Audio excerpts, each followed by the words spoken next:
It's a beautiful day here in Buffalo. Atlanta, what's going on? Got to give the people what they want. You see me live and in living color, and we are broadcasting from our studio. I am rolling solo today because our host is traveling and doing the Lord's work, and so we wish him traveling mercies. Oh, wrong, lower third. As we wish him traveling mercies, and we should be back in the place for our show next week before we go into our spring break. We are entering the holy holiday season. If you didn't know, this Sunday is Palm Sunday. Jesus riding into Jerusalem. So we are beginning that time of year. Lot to talk about. There's a lot going on, and I'm gonna do the best I can, but so much going on. TSA, oh boy.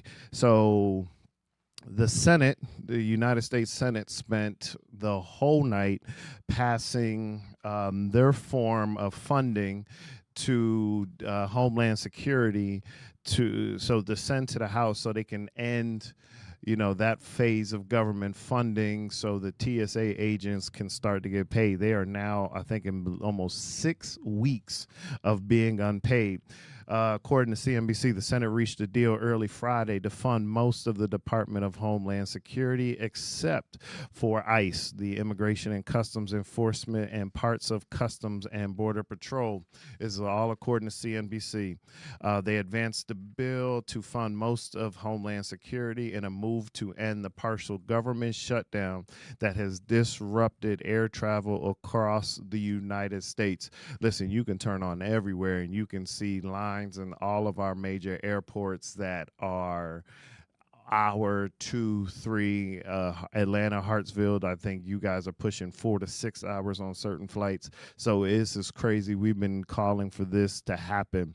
After weeks of Republicans fighting Democrats on their calls to remove funding for ICE from any potential deal, this bill does exactly that. It would fund all of DHS, Homeland Security, except for ICE and parts of Customs Border Protection, though it does not include changes to ICE immigration enforcement practices that Democrats had demanded. So it moves to the House for final approval. A vote could be held as soon as today, but just like before, this is one of those, it doesn't, some things don't happen until it affects you. And last week we talked about, how Congress would be traveling home for the holidays. It is quite a coincidence that this funding bill happens when they are getting ready to go home for their 2-week spring break. Senate Minority Leader Chuck Schumer said, speaking on the Senate floor of the bill, this could have been accomplished weeks ago if Republicans hadn't stood in the way. Democrats held firm in opposition that Donald Trump's rogue and deadly militia should not get more funding without serious reforms, and we will continue to fight for those reforms. The Senate vote is an encouraging step toward ending the shutdown, which resulted in missed paychecks for TSA agents and long lines. Let's see. Because of the Democrats, now this is from the new Secretary of Homeland Security, Mark Wayne Mullen. Because the Democrats have recklessly created a true national crisis, I'm using my authorities under the law to protect our great country as I always do. That was from Trump posted, excuse me. Therefore, I'm going to sign an order instructing the Secretary of Homeland Security, Mark Wayne Mullen, to immediately pay our TSA agents in order to address this emergency situation and to quickly stop the Democrat chaos at the airport. So that was the other thing. The president was going to sign an emergency declaration to get funding to Homeland Security. So we see here again, there's movement. So hopefully the House does something with it today. And TSA agents can get paid. Now, I'm not one of those that can live 6 weeks without receiving any money. So our hearts and prayers go out to TSA agents all across the country. Let's see. Sandra King said on Facebook, TP was at the Atlanta airport trying to assist those workers, but was denied due to workers can't take gifts while on the job. So it's a struggle. It's a struggle. It's a struggle. And hopefully there is some relief coming today. In the other news, the Iran war. If you haven't been paying attention, this is still ongoing. The conflict is still ongoing. If you haven't been paying attention, I know what you probably have been paying attention to is our gas prices going up. Let's see. Oil prices have surged past $100 per barrel. What does that mean for us? Our gas prices are averaging close to $4 a gallon nationwide. This is up $1 from before the war was announced. You know, the war that's not supposed to be a war, that was never declared war, but I digress. So our price per gallon is up $1. Diesel cost is now at $5.38, up $1.62. So and most of this is due to the disruption at the Strait of Hormuz. Now, if you don't know what the Strait of Hormuz is and why you might be hearing so much about that, I wanted to look up some stuff because, again, sometimes a lot of times, and we bring information on the show, a lot of times you just hear words and locations and things and you have no idea what they mean. So the Strait of Hormuz is a narrow waterway between Iran and Oman that connects the Persian Gulf to the open ocean. Here's why our gas prices are affected, though. About 20% of the world's oil supply passes through this one strait. I'm going to say that again. 20% of the world's oil supply passes through here. So it is one of the most important energy choke points on the earth. Why are we now seeing the efforts? Because of the tensions, Iran has been bringing military enforcements around this strait, making it more treacherous and dangerous to pass through. So there have been incidents with oil tankers, including seizures and harassments. The U.S. and allies have been sending in naval forces to protect shipping, but the longer this threat and this war goes on, the longer Iran is going to hold control of this strait, this waterway, and our gas prices will just keep going up and up. Now, President Trump has said that he's still trying to work a deal. Iran said we're not even listening. So we are battling this back and forth. Now, I did hear on the news that what they're trying to do to offset some of the costs is increase ethanol use from E10 to the E15. Now, if you don't know what ethanol is, that's basically how they are turning corn into natural fuel. So if that's the case, now our corn costs are going to go up. So if corn costs go up, everything that's involved with corn goes up, mainly everything that we use in our kitchen to cook and everything else. So it's if we get a balance somewhere, it's going to go up somewhere else. So you got to pay attention, folks. And if you have a care, please, contact your congressman. We have to do something. We have to stay on the battlefield and get this war over with. The stock is down, the stock prices. So if you are looking at your 401ks, you are probably scratching your head and trying to figure out what's next. But this is one of those times that in the last probably 2 decades, normally when I was growing up, they said, when a country is in an economic strain, you go to war because then that increases spending and everyone is happy and everyone moves forward. But we have seen in recent conflicts that our economy is suffering the most, and we end up spending more and more money. I believe the last stat I said, this war is costing us $1 billion a day. $1 billion a day for a war that's not a war, that wasn't declared war, and we really are still trying to figure out why we're even over there. You have people in the cabinet leaving the administration because they said there was no imminent threat. So we are back at this struggle and trying to figure out what's next. Kamal says on Facebook there's a payment disparity between TSA and ICE. TSA makes around 50,000. ICE got 50,000 for signing on and makes over 100,000 per year. Yeah, you know, that is actually, and Kamal, I'm glad you brought that up, because you are actually losing some local law enforcement, because they are leaving their local police force to join ICE because of that sign-on bonus. So you are seeing this influx. Now, that's going back to the first topic, but you're seeing this influx in our law enforcement that they rather go take the sign-on bonus and become a part of ICE instead of protecting our neighborhoods and our streets. Finally, before we go to commercial and I bring on my very special guest, and I'll introduce her. I'll tease it, and then we'll go to commercial. But I don't know how many of you have been paying attention to this Afro Man situation. And people have been sending me reels, and I was like, I don't get it. So here's the crazy thing. So in August 2022, police raided Afro Man's home in Ohio with a warrant tied to drug trafficking and kidnapping.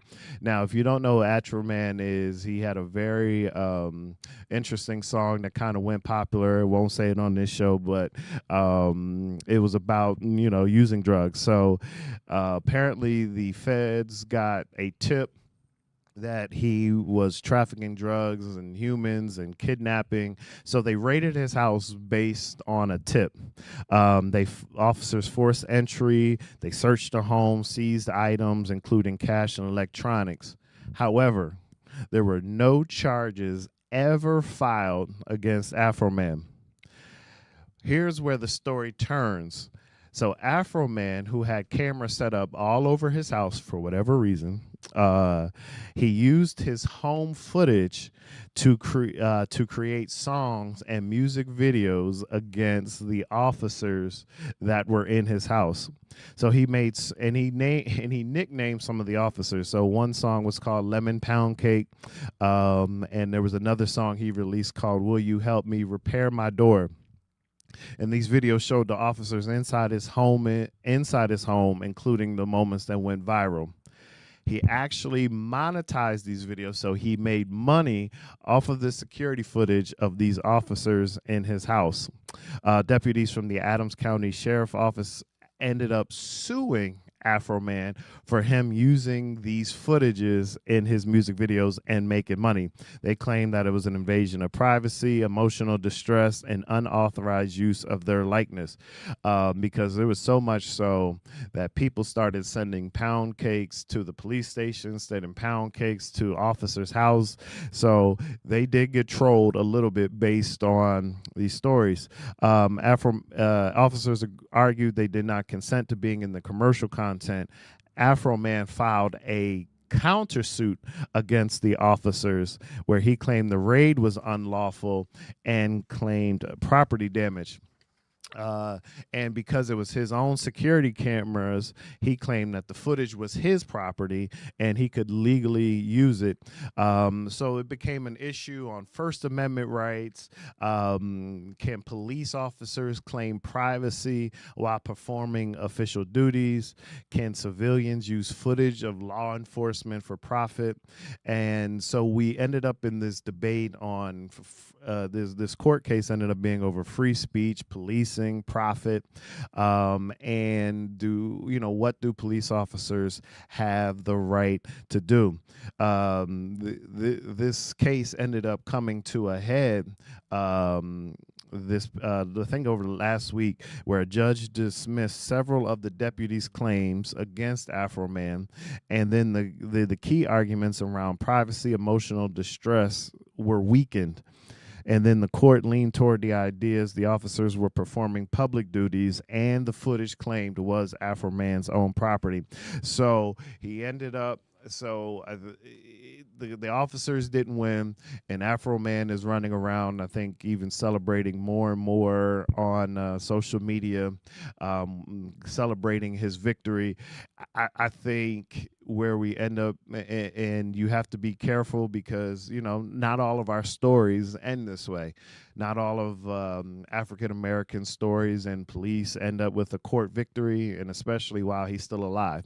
So, but it is an interesting, and if you take the time and you go down the path on social media, when you have a moment, you end up laughing, but sometimes you have to remember that there is some seriousness to this. The officers ran up into somebody's house off of a tip, and they got a warrant, so it was lawful, but the disruption to a normal person's life who might not have spun this the way that Afro Man did is a greater challenge to this country, and giving police officers the right to do whatever and is a slippery slope.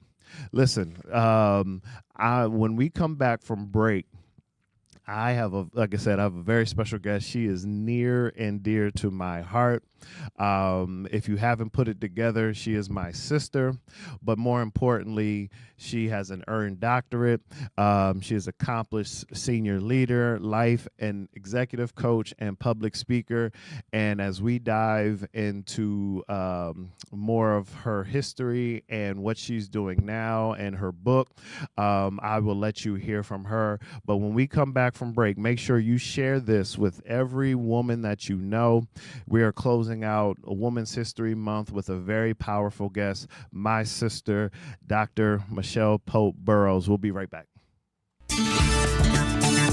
When it comes to something as personal as your clothes, you need to deal with somebody you can trust.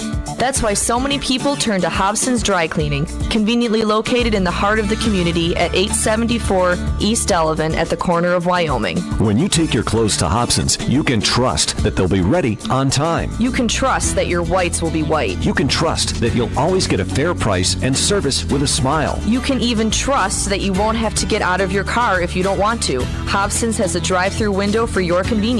Trust is what it's all about at Hobson's Dry Cleaning. Hobson's Dry Cleaning, your one-stop dry cleaners serving the community for over 30 years at 874 East Delavan at the corner of Wyoming. Call 891-8298. That's 891-8298. Brian K. Lewis Funeral Home has 3 locations to serve you in Buffalo: 347 Peckham, 2258 Bailey Avenue, and Providence Memorial Chapel at 1275 Sycamore. Brian K. Lewis Funeral Homes offers traditional services, and they have services for all faiths. And at Brian K. Lewis Funeral Homes, they have air-conditioned parlors and chapels. Financing is available, as is limousine service. At those difficult moments in your life, Brian K. Lewis Funeral Homes is available where you are with counseling services. Call toll-free 877-885-7734. That's 877-885-7734. Or locally 845-5545. Brian K. Lewis Funeral Homes. We are here to serve you, here to serve this present age. Call today, toll-free 877-885-7734. Or email info@brianklewisfuneralhome.com. Thank you to our sponsors, Hobson's the Doctor Dry Cleaning, 874 East Delavan. Make sure you take your clothes, your hats, your sneakers, your coats as the weather changes. Get them clean. Support our businesses in our district. I have some stuff I need to take over there right now, so shout out to Dr. Hobson's Dry Cleaners, who has always been a support, and to Brian K. Lewis Funeral Homes, a constant supporter, and we appreciate all he does for us in your hour of need. Contact Brian K. Lewis Funeral Home. Listen, the guest is here, and I'm just going to read the quick bio, and I will love up on her when I bring her on screen. But Dr. Michelle Burroughs is an accomplished senior leader, life and executive coach, public speaker, and belonging and inclusion expert with over 20 years of experience building strategic frameworks and leading collaborative environments. Throughout her career, Dr. Burroughs has held senior leadership roles where she built frameworks integrating risk management, community engagement, and DEI into organizational culture. She is the creator of H.E.R, Her Village, a sacred space for women of color to be seen, heard, and whole. Dr. Burroughs is a member of the Forum for Executive Women and a standing member of the CNBC Workforce Executive Council. She received a Diversity Business Award from the Philadelphia Business Journal in 2022 and was recognized as one of the top 50 women chief diversity officers in 2025 by the Women We Admire. Buffalo, Atlanta, and everywhere in between. I don't know what this is on my screen. Buffalo, Atlanta, and everywhere in between. Will you help me welcome my sister, Dr. Burroughs? How are you? Oh, wait, I don't have your audio. Can you hear me? I don't have your audio. Hold on, we're going to work on that. But as you can see, we both love tech, so she got a great shot. So while we work on that, say something. Let me see if I hear you. Nope, I still don't have you. I'll come back to her in 1 second. But we're going to be talking about women in women in leadership roles and women leading in a time like this. And I think it's important, like I said, as we close out Women's History Month, that we do this in a way that encapsulate what this show is about, bringing information to people, bringing information to our culture. So when we get her back, I can't wait to kind of talk about this. She is an author, so we're going to talk a little bit about her book. We're going to talk about Her Village, a little bit about her life coaching. And like I said, being a woman in a male-dominated space, how she has succeeded. Let me see. Try audio now. I got you. Okay, we're bringing you in now. There you go. Hello. Oh yeah. Sorry guys, if I get a little caught up, is because this is my sister. So, Dr. Burroughs, please introduce yourself. Like I said, we are on air live in Buffalo and Atlanta, and everywhere in between. So just give the people a little bit about yourself outside of your bio, and then we'll kind of get into our conversation. Sure. Well, first, I will say it's probably obvious you are my brother because we often are twinning. And Yeah, we today definitely are. we have almost the same style glasses on. Yeah, absolutely.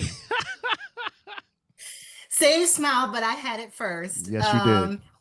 But I am Michelle Burroughs. Michelle is fine. And I have been in the field of banking for a little bit over 20 years. And I started out in what I would consider like the operations part of banking, but I found my passion in making sure that voices were heard. So back before the murder of George Floyd, and other things that happened from a societal perspective, I got involved in initiatives at Bank of America that really elevated the voices of marginalized groups, and they were called resource groups. And this was before they were in reaction to anything. We were doing it because it was just a great thing to do to really elevate inclusion in the workplace. And as a result of that, that changed my entire career. So now I sit as a Chief Culture and Inclusion Officer for another organization, but as well as what I do full time, I still follow my passion with elevating voices and also promoting healing and other things like that by being a life coach in my free time. So so generally speaking, and we won't get into the specifics of any organization, but just as across the nation, how have you seen kind of that inclusion and diversity landscape change? Yeah, so, a few years ago, there it was a very difficult time. And I had several friends who were impacted who within 24 to 48 hours lost jobs, clients that they had had for multiple years. One thing I will credit the company that I'm with for is actually really looking at the human value in the work, right? So this really wasn't about complicated discussions around metrics or anything like that. Was really how do you want people to feel when they come to work, regardless of who you are, right? Right. The human that drives to work is the same human being that's at work from 8 to 5 or whatever your shift is, that's serving your clients, working day to day on the things that you have at work. And how can we make sure that that human is healthy and mentally and emotionally stable while they're at work? And that's the position that we took. And that's why when I do work around culture and inclusion, we really look at how the culture creates an environment of inclusion for everybody.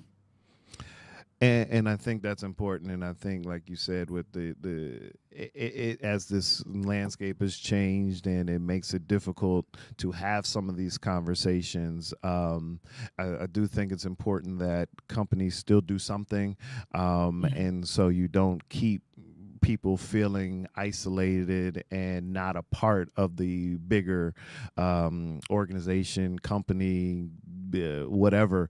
And I think as I'm in this class called Power and Privilege, and we talk about dominant groups, and generally is the white heterosexual male that creates the history, tells the history, and then everything is based against that.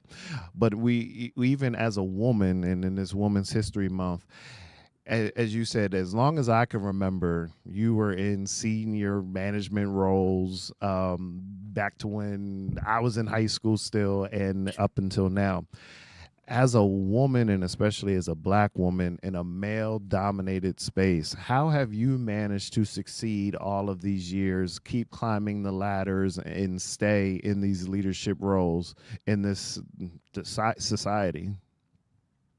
So this is what I'll say. I think a lot of it is about perspective, right? So, Okay. yes, I exist in a world where I am the only person in a room, but I had to come to a point where I realized that being the only person in the room was a strength. I had perspectives that other people didn't have. I had experiences that others didn't have, whether it was as a woman, as a Black woman, as someone who suffered preterm loss due to issues with Black maternal health in this country. I often have a perspective that adds value and also elevates empathy that may often be missing in rooms, depending on the conversation. So I think creating a lane for yourself to make sure that you have a voice that others don't have is a way that you separate yourself from other people. And that creates an opportunity for you to be heard when someone may not have actually brought up that topic. Now you can bring up something that you're the only expert in that room to talk about that. So your strength is again kind of, and I've been saying this, I even said it to Mariah and MJ. It's you kind of make a space for yourself by solving other people's problems, and that's really where the money is in this world. Can you solve other people's problems or offer that different perspective that most people haven't thought about, didn't think about? And I will say, I've never really heard anybody change it to a strength like you just did. It's a superpower, right? Like if you think about it, if you're the only person in the room with that perspective, that is your unique ability to bring up something that no one else can take from you. So it's not that thought where you're like, oh, somebody else just asked that question that I was thinking about. There are often experiences that we bring that no one else is going to bring up. And it can be an aha moment quite often, right? And you can shift Mm-hmm. cultures and conversations that way. But what I will also say is that I think that you bear a responsibility when you're in the room. So Mm, I often think about, how can I create another seat at the table when I'm in a room that way? If there is a voice that I always look around the room and say, well, who's missing? Right. And that's how can good. I create space for that person? Because that's still aligned with what I personally believe is one of my stronger values, which is elevating voices that are not heard. So I think when you do make it to those rooms, you are obligated to look around and figure out who else is not in there. Do you feel that pressure? And I know like when President Obama was in office, and it was kind of like a running joke, but it was also the truth. It was like, man, if he gets in there and mess up, we ain't never gonna have another black president ever again, right? So, do you feel so? As you just said, do you feel that pressure like once you enter that space, like, okay, well, I can't mess up because that might hinder or delay the next woman of color, or whatever dynamic, from coming into this space? I would say that it would be almost irresponsible for me not to consider the fact that Mm, I don't have the privilege to always be seen as an individual, right. right? I know that when I move, when I talk, I am seen as often a group of whole versus just as Michelle. So I do feel that pressure often. And that's something that I talk about when I do public speaking. It's about that bias. But one of the things that I do, I am known for being very candid and transparent. Mm-hmm. And one of the things that I will often push back on when I talk about bias is that your bias is not my burden. So it is Mm, my that's responsibility to good. make sure that even though you have a bias that puts me in a group of a whole, I will make sure that at some point we work together that so that you see me as an individual. Your bias is not my burden. I forgot that is one of my favorite lines, and it is still good, to this day. And I will say I feel the same way. Like even with coaching, you came to a game last year, and I remember when I started coaching at this very prominent high school. My mentor and my OG, he said, "Hey, listen, you can't be that demonstrative African American coach on the sideline, because then that's how they look at all of us, and you might not Mhm. last. So it's kind of like you have to be the calm mannered one. You can't be the one out there looking a certain way." So we were, to this day, I won't wear shorts on the sideline, and it's like I had to dress a certain way, make sure that I'm always polished, and there's moments where I'm not, but I have to, then I quickly grab myself, because of like I have to, like you said, I gotta remember who I am, where I am. So it is interesting that kind of no matter what arena you're in, you end up still feeling that pressure once you kind of make it to that space. Yeah, but I think that's not unique to just me as a woman or a woman of color. One of the other things that I talk about is what bias is rooted in. So your niece, for example, who is 3, Mm-hmm. is probably one of the most biased people that I know, but Mm, it's because she's still at a phase in her life where she's trying to figure out what's safe and what is not. right. And that's really what bias is. It's often those things that have wired us to believe that this is something I'm familiar with and this is something that I'm not. And so for me, instead of often assimilating or compromising who I am as an individual, I try to raise awareness about what I do. And that's one of the, I think, the responsibilities that I bear in my role, which is to really to increase accountability for why your perceptions are that way. Mm, So that way you can start to then look at me as who I am and hold yourself accountable for your own bias. mm. I told you guys she has an earned doctorate. So let's jump into a little bit more about you. Her Village, HER, and that's an acronym. What does that mean, and what does that stand for?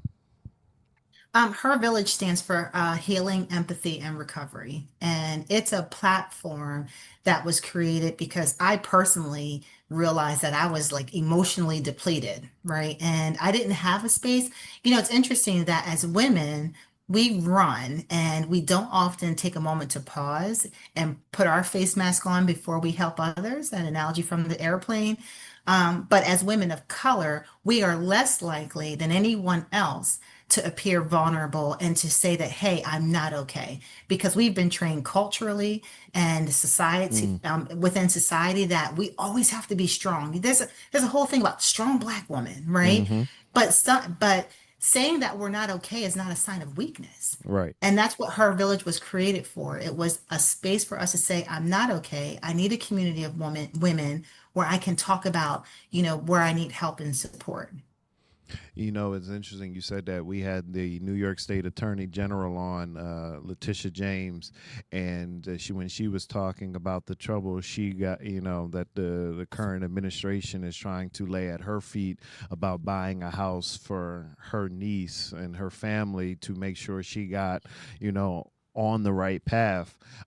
She kind of used that same language, like this is what Black women do. We are the support network for our families. So I was in the position to do something, but that's also my role in our society.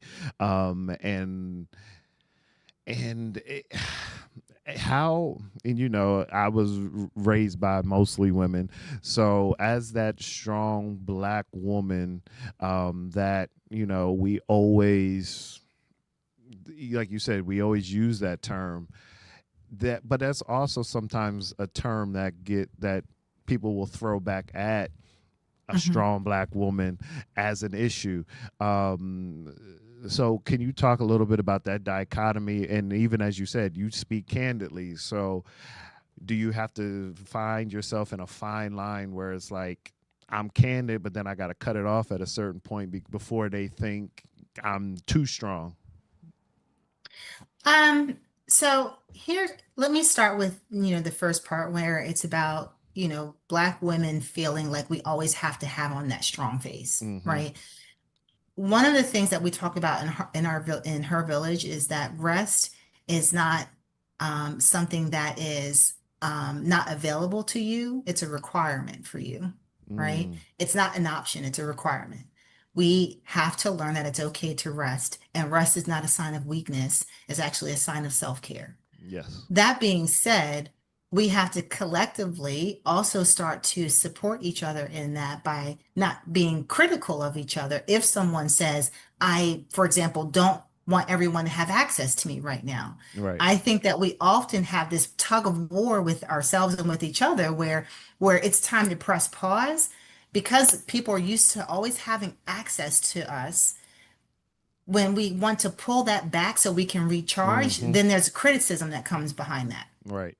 So I think really the dichotomy is how can we give ourselves permission to do what's required for us to be strong enough to continue to pour back into others? If we don't have anything to give, at this point it becomes depletion. Yeah, it's so here at the church. I taught a series on, it was called Church Burnout and Hurt, and I used the example of a dry sponge. And it's when you keep wringing a dry sponge, you're eventually going to just tear it because you haven't put anything back into the sponge to be able to operate in the role it should. And people, some, and like you're right, people do kind of get on you like, why you take a break, why are you stopping, why you this, that, and the other. And even as I taught in that lesson, Jesus rested. Jesus in one scripture, and not to try to preach on our show, but Jesus in one scripture, when him and the disciples were doing ministry, it said Jesus took his disciples away because he realized they hadn't eaten today. So, and there was people still waiting for ministry, but Jesus recognized like there's still a human nature that we have to nourish. And I think even on the professional sense and in this world and in our family sense, like you have to steal away at some point, or you're just going to end up burnt out, hurt, and hurting other people in the process.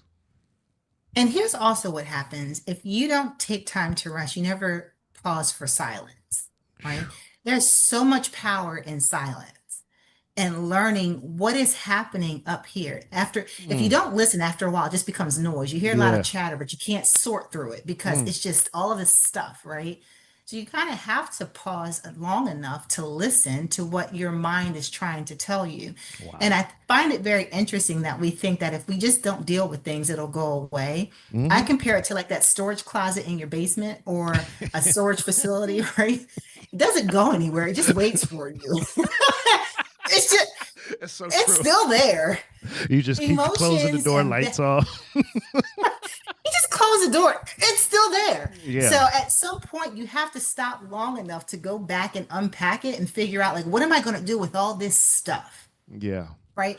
And that's where, a lot of times when I coach, I talk about the difference between repair and release. So when you think about going back in Mm, that storage closet, often what do? You figure out, is this important enough to me to repair it? I know we're going off on a tangent, but you took me there. yeah. Is this important enough to repair it? Or is it something I need to let go of? Just Mm, release it. You figure out those two things so you can clear out that storage, and now you can be present. You can go back and say, yeah. now I'm here. I can be fully present for whoever I need to be present for, but I'm that best version of myself, Right. right? That's Yeah. why rest is important. So got some comments flowing in on Facebook. Janetta Reese said, "I'm so tired of being strong." Shantae said, "I love that rest is a requirement." Janetta also said, "I need to definitely recharge. I'm always there for other." Kamal says, "Teach and testify." And Sean McKinney said, "Peace be still." So we a lot of chatter. So this is clearly definitely a conversation people need. So we're a little out of order, but since you opened the door, as a life coach, um, what would you say, and not to try to give away your services for free, but as a life coach, what do you think is the one biggest thing that people need to work on, don't work on, or like what would be your number one thing that you tell people when you coach them? That no is a full sentence, Mm, yeah. right? So when we're talking about balance, right, the feeling that you always have to say yes, being that yes person because you feel bad about boundaries. Boundaries are not being mean. Boundaries are a sign of self-care. I think that we have, just by human nature, this issue with setting boundaries and feeling like, okay, if I set a boundary, now I'm seen as a mean person. Boundaries will protect you, Mm, and boundaries surely will give you clarity. And this is where I feel boundaries are very important because it will reveal a lot of things about yourself and about the people around you, right? When you set a boundary, for example, and say there are people that have access to you simply because they are a part of your life versus there are people that have access to you because they've earned that space, you can start there mm. so that you're not being so liberal with your time and also with your energy. Protect that energy and really start with setting firm boundaries, saying no, and then deciding, does this person deserve access to me? Because I truly believe that people should get what they receive. If they're not pouring back into you, sometimes it's time to let them go. So, again, and as you know, people online are saying, if you have already opened those doors where people are used to the double wide access to your heart, to your life, to your money, how would you advise someone to just set those boundaries and close those doors? I literally just had this conversation with a client last night, and I said, how do they continue to have this access? Who controls that? Mm, yeah, You can say no at any time. People will only do what you allow. So yeah, there's really no grand answer behind that. The next time that if you've identified someone who continuously takes and they don't pour back in, or people who you start to feel like they reach out to you when they need something, but you don't get the check-ins, right? At yeah, any point in time, you can just say, you can put your hands up and say, that's enough for me. You don't even have to over explain it. You right. don't know what you don't have, you're never obligated to do more than you want to because that is your boundary. That's true. You got you preaching on here. Someone said this is so needed. Thank you, Michelle. Amen. I need some rest. Whoo, I got to work on saying no and setting boundaries. I've learned that saying no isn't a bad thing. I need to get tech. This is from Jeanette. I need to get connected with you if possible, Michelle. Absolutely. So we're trust me, we're going to come back to that. We're going to make sure that you know every way to get a hold of Dr. Michelle, the life coach. So let's talk. We got a few minutes because I know you got a heart out. Let's talk about the book.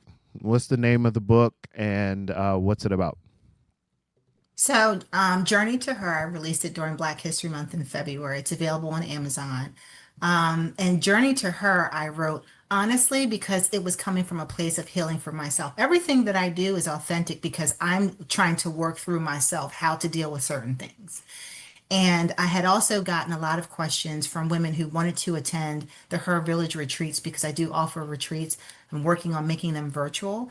I'm trying to put together a virtual session in May or June.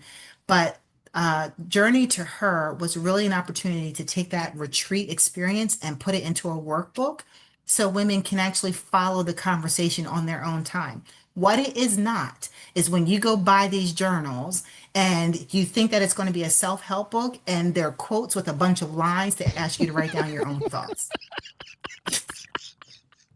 That's not what it is. The bad thing is, I know exactly what you're talking about.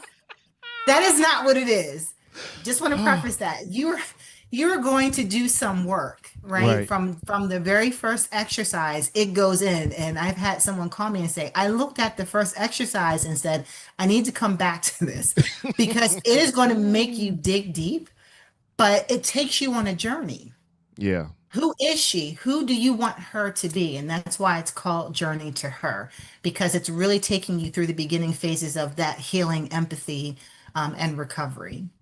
So it's available on Amazon, The Journey of Her. And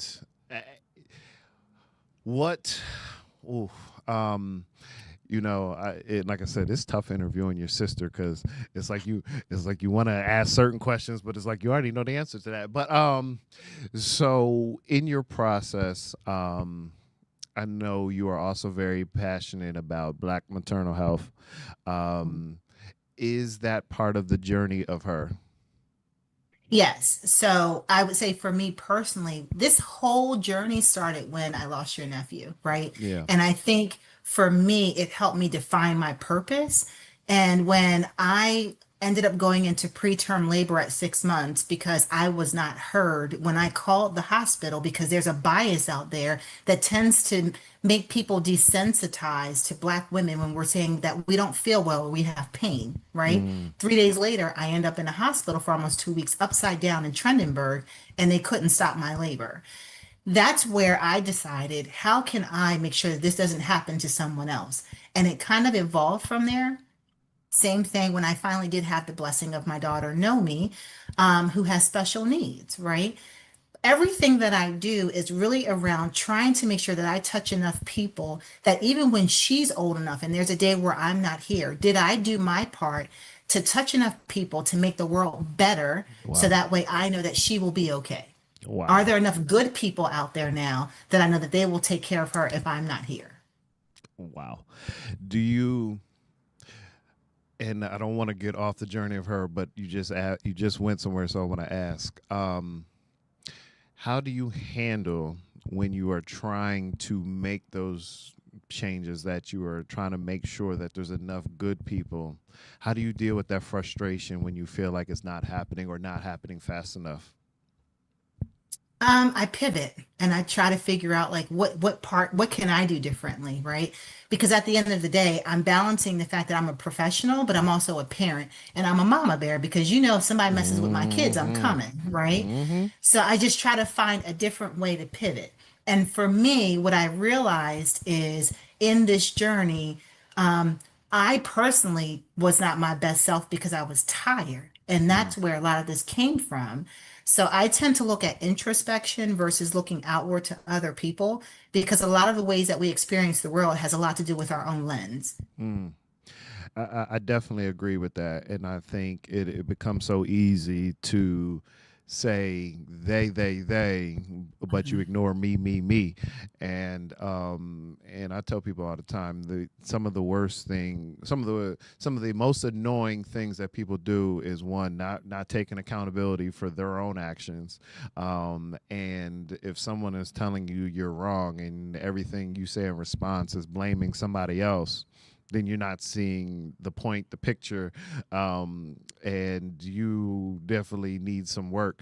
And so I wrestle with that because I know a lot of people get caught up, and especially in the social media age, where it's like, I know I'm doing good work, but not everybody likes me. I'm doing good work, but I'm not Mhm. seeing the change. I'm doing good work, or I believe I'm doing what I should be doing or what God's called me to do, but I live with the frustration of, but what's my purpose? How would you define that purpose? And like I said, that kind of emptiness feeling when you feel like, nothing is happening, nothing is moving in that still quiet season. I love that question. So here's what keeps me grounded. I'm very confident in what my purpose is. Mm, And that is not defined by anyone else other than me. If I know that I'm aligned with my purpose and something looks different today than it did yesterday, then I'm still accomplishing, what's aligned with my purpose. In regards to other people, that's just the way of it. When you are having real conversations and then you're being authentic and you're challenging people to change, there are some people that are just not going to be able to come along that journey with you. That's the difference between repair and release, right? right. There are some relationships that I'm willing to repair, and there are some that are got to go because you're just not a part of this journey for me. And quite honestly, if you keep too many people on your journey that aren't supposed to be along there with you, think about trying to climb a mountain with a bag of bricks on your back. If you're not supposed to be carrying all this weight, and sometimes that weight equates to being people, you got to let it go. So that is where sometimes when you're trying to have a journey that is aligned with your purpose and there are people that are pulling you back, it really helps you really consider, is this access deserved and earned, Mm, or was it there just because it was given to them? If it wasn't earned, wow. then you really have to consider whether or not you want to take them on your journey. Access has to be earned, not given. That's whew, this is. I tell you, you preaching today. So again, we have a few minutes. The Journey of Her book on The Amazon. journey Make to her. the journey to her. Excuse me. The Journey to Mhm. Her. It's available on Amazon. Make sure that as soon people as soon as you get off, you go right to Amazon. I will put the link in our comments after the show. But the Journey to Her on Amazon. Michelle, tell the people how they can get in contact with you and start their journey to her. Sure. I mean, so I love talking to people because again, I think there's a quote that I end every session with that I facilitate in every class that I teach, and it's no one single raindrop believes that it caused the flood. And Mm, that's important because there's never one action that's too small to cause something great in your life. So even if it's starting out with a conversation with me, I think that that is a great first step. So people can reach out to me either at Michelle at drmichelleburrows.com, or you can just go to drmichelleburrows.com and click on the contact link. so Michelle at Dr. Burroughs, Dr. Michelle Burroughs Michelle at drmichelleburrows.com. at Dr. Michelle Burroughs, or just go to the website drmichelleburrows.com to get this amazing journey to her started. Again, Amazon, I'm sure there's a link to the book on her website. So just go to the Mhm. website, drive traffic to the website. And I believe you release reels on TikTok. TikTok, there's a podcast called Doing Human Better on YouTube. But to your point, everything is also on the website. So if you just go to drmichelleburrows.com, that kind of pushes everything there. I would even love if there's a group of women in Buffalo to come there and do a retreat. I just think the more we have these conversations and elevate these environments where women are open to healing, especially women of color, we can start to change even our own history. The number one killer for us is heart disease. There Mm. is a reason why we are dying of things like that because we are carrying so much stress. This is an opportunity for us to come together and figure out how to change that and heal. Awesome. Well, yeah, I was getting ready to say, this is our last show in Women's History Month. Give that final message to women of color here, Buffalo, Atlanta, Houston, and wherever, in Charlotte, and all these places where everyone listens to our show. Take the next minute before you go for your heart out, and just encourage again the women with a final message. What I would say is that you deserve everything that is there to pour back into you. You don't have to ask permission to care for yourself. You don't have to feel bad for setting boundaries. And you surely don't have limitations that you cannot get past. And I think if we can come together as a community and become that support system so we can see that we're not alone, that is a great place to really start to make sure that we have the support that we need to see, to be seen, heard, and whole. That's what Her Village is for. We want to be seen, we want to be heard, and we want to feel whole. And pouring back into each other is a great place to start because no one should ever feel like they're going through this alone. That's awesome, and I will make sure I put the correct spelling because people are trying to put your information into the chat, but you don't have the right spelling of her name. So I'll make sure that link is in the Facebook and on the show. And as we release our reels all this week, oh, go ahead. And I say that time. I want to say that to everyone on this podcast that looks like me. You are not alone. I know that feeling, and I know how heavy the world can feel. And we often feel like we are alone. You are not. And I feel like that's for somebody today. So I just wanted to say that again to touch and agree with somebody that you are not alone. Awesome. Michelle, my big sis, I love you so much. Thank you for coming on. And like I said, I'll give you your heart out so you can get to your 1 o'clock. All right. Thank you. Thank you. Please. Yes, I'm going to say that on the podcast. Don't call me just today. I want to hear from you tomorrow. Okay. I will call you tomorrow. Thank you. You're welcome. Bye. You see, I still get bullied by my sister. I don't know if any of you have older sisters, but you still get bullied. That is Dr. Michelle Pope-Burroughs, everyone. That is my sister that I am super proud of her. And she has done just such an amazing job. She has been an inspiration in my life. And hopefully today she has been an inspiration in yours. Like I said, make sure you go to her website, Dr. Michelle Burroughs. And like I said, the link will be on our Facebook, but it's Burroughs. That's how you spell Burroughs. Dr. Michelle Burroughs. Michelle is spelled the normal way, and Burroughs, Burroughs. Get the book, The Journey to Her, by Dr. Michelle Burroughs on Amazon. But go to the website, get in contact, and end the month with doing to women. End the month doing something that betters you. If you are a male, make sure you take the next few days before this month is over and you encourage the women in your life. In any woman that has inspired you, take them out to lunch, buy them a flower. You don't have to just do that on Valentine's and birthdays, but take the time, do something special for those women in your life that have been a blessing. Listen, action-packed show. Don't forget all of the headlines we talked about. Hopefully by the time we come on next week, TSA agents will get paid, and hopefully gas prices will keep coming down eventually. But we're not walking, so we're going to keep paying the price. So focus on the things that you can control. You can control the things that are in your bank account. You can control the things that you pay for. And right now, when you can't control gas prices and you can't control the stock market, as she said, focus on the introspective, not the extrospective things. And that's how you keep peace. That's how you keep focus and the peace. Focus on your purpose, not on the things around. So until next week, we say, power to the people.